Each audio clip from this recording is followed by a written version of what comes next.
Olá, paz do Senhor. A palavra do Senhor nos fala a respeito de prosseguirmos para o alvo. E a palavra se encontra em Filipenses 3, do 13 ao 14. Mas antes de seguirmos, gostaria de pedir que deixe aqui o seu comentário, a sua curtida. Se que ainda não é inscrito, se inscreva e vamos andar juntos por um tempo, compartilhando a palavra do Senhor, que nos fala assim. Irmãos, quanto a mim, não julgo que a haja alcançado, mas uma coisa faço, e é que, esquecendo-me das coisas que atrás ficam e avançando para as que estão diante de mim, prossigo para o alvo e pelo prêmio da soberana vocação de Deus em Cristo Jesus. Glória a Deus. Paulo ele está nos convidando, através da palavra do Senhor, a prosseguirmos para o alvo, esquecer o que já passou, deixar para trás tudo aquilo que passou e prosseguirmos, olharmos apenas para Cristo. As lutas, elas vêm e não são poucas, mas nós não podemos nos deixar parar, nos abater, nos entristecer. A Bíblia também nos fala que o diabo ele veio para matar, roubar e destruir. Então, todos aqueles que estiver bem, estiver feliz, ele vai colocar alguma coisa para poder entristecer. E muitas, hoje em dia, têm uma enfermidade da qual está acometendo muitas pessoas, que é a depressão, é o pânico, é a tristeza, é a ansiedade, são as doenças da alma, as chamadas doenças da alma, que não tem motivo aparente, não tem motivo pelo qual a pessoa fica de tal forma. Mas isso é uma enfermidade que o diabo colocou para nos paralisar, porque quando tem uma pessoa com uma enfermidade dessa, ela para na caminhada. Então, se liberta. Se você estiver com alguma situação assim, saiba que Deus pode te curar, Deus pode te libertar. Clama a Ele, clama ao Senhor, olhe para o Senhor, para de olhar para trás, para de querer viver as coisas que já passou. Às vezes nós sofremos, passamos por decepções, por tristezas, as pessoas nos traem, nos enganam e a gente carrega isso para o resto da vida. A gente fecha o nosso coração e passa a vida toda sofrendo. Gente, quando nós guardamos mágoa de alguém, a única pessoa que sofre somos nós. A pessoa segue com a vida dela, a pessoa segue em frente e nós ficamos paralisadas e sofrendo. Então libere perdão. Quando você libera o perdão para alguém, o bem maior é para você, é no seu coração. Libera perdão hoje. Eu vivi uma situação no meu passado da qual eu fiquei muito doente, cheguei ao ponto de tomar medicamentos para viver.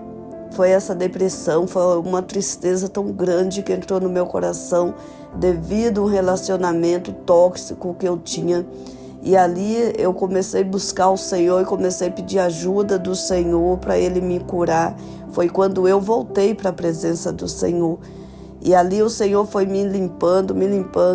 E eu parei, eu tomei a decisão que eu queria sair daquela situação. E eu comecei a orar a Deus. E sempre que vinha pensamento a respeito da pessoa, algum tipo de pensamento, eu já fugia dos pensamentos, eu já colocava ali uma palavra de Deus ou um louvor.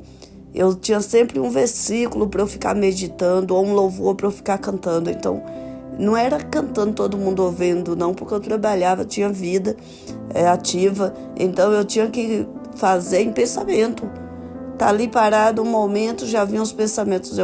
Tá repreendido em nome de Jesus, não quero pensar nisso, quero pensar só no Senhor. E começava, o Senhor é meu pastor, nada me faltará, porque Jesus vai me libertar, Jesus me salvou, sou liberto, sou uma nova criatura, não quero saber das coisas passadas. E ali, conversando com Deus, e aquele pensamento saía.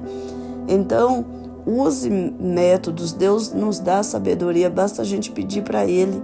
Ele nos dá método para a gente poder sair da tristeza, sair da situação que está nos aprisionando. Então, quando eu falo disso, eu falo com propriedade, porque eu vivi isso. Eu vivi ao ponto de querer tirar minha própria vida, porque a vida não tinha sentido para mim. E quem faz isso, quem interrompe a sua vida por motivo algum, na Bíblia está escrito a respeito disso. Não será digno de Deus, não terá salvação. Então é justo a gente perder a salvação da nossa alma por causa de uma situação que vai passar, que Jesus morreu na cruz do Calvário para nos dar salvação. Ele não precisava morrer ali. Ele não tinha pecado.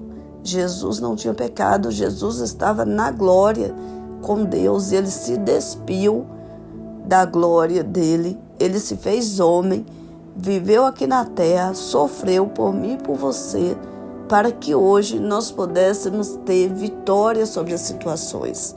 Ele fala: no mundo tereis aflições, mas tende bom ânimo, eu venci o mundo. Ele venceu para que nós possamos vencer, porque ele morreu na cruz do Calvário para nos aproximarmos de Deus, que nós estávamos distante do Senhor, nós não tínhamos o acesso a Deus devido ao pecado que entrou na terra, e ele nos levou de volta para Deus. Deus tem cura para tudo. Tudo que você estiver vivendo, tudo que você precisar, Deus tem solução.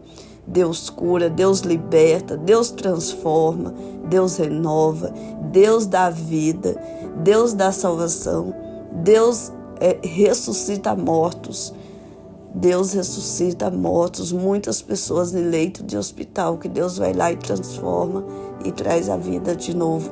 Muitas pessoas que foram dadas como mortas e hoje estão aí vivendo e contando testemunho. Não estou falando que ele dá vida, que ele ressuscita só na época da Bíblia, que nem Jesus ressuscitou Lázaro após 4 dias de morto. Ele continua fazendo isso hoje. Ele continua nos dias de hoje. Então, esse Deus tem todo o poder, Ele que criou os céus e a terra. Ele está com os olhos sobre nós, como chamas de fogo, olhando tudo que se passa na terra. Não tem como escondermos nada do Senhor. Então, deixa Ele cuidar de você, que Ele quer cuidar, Ele quer nos transformar, Ele quer nos ajudar. Basta nós querermos a ajuda dEle. Deixa o Senhor trabalhar, porque assim como eu quis mudança, Ele me ajudou. Então nós temos que querer, nós temos que dar o primeiro passo. A palavra fala que viver pela fé é confiar no que não se vê, acreditar no que não se vê. Isso é viver pela fé. Não é acreditar apenas no que eu vejo, é no que não se vê. Tem até um ditado que fé é você dá o passo, tá lá um abismo, e você vai e põe o seu pé, Deus vai e põe o chão para você andar. Isso é fé, é uma simbolização desse versículo, de viver pela fé, acreditar no que não se vê, nas coisas que não se vê, mas nas que esperamos. Então você espera uma salvação, espera libertação, espera uma cura, acredita, profetiza que você já está curado e busca por isso, vive isso, para que Deus coloque, que Deus acrescente aquilo que nós estamos precisando. Amém? Foi essa palavra que o Senhor me deu hoje. Estamos começando a semana. Medita nessa palavra, coloca o Senhor na sua vida em todos os sentidos, todos os momentos. Clame a Ele, que Ele tem bênçãos e vitória para nos entregar. Amém? Deus te abençoe. Fique na paz do Senhor Jesus.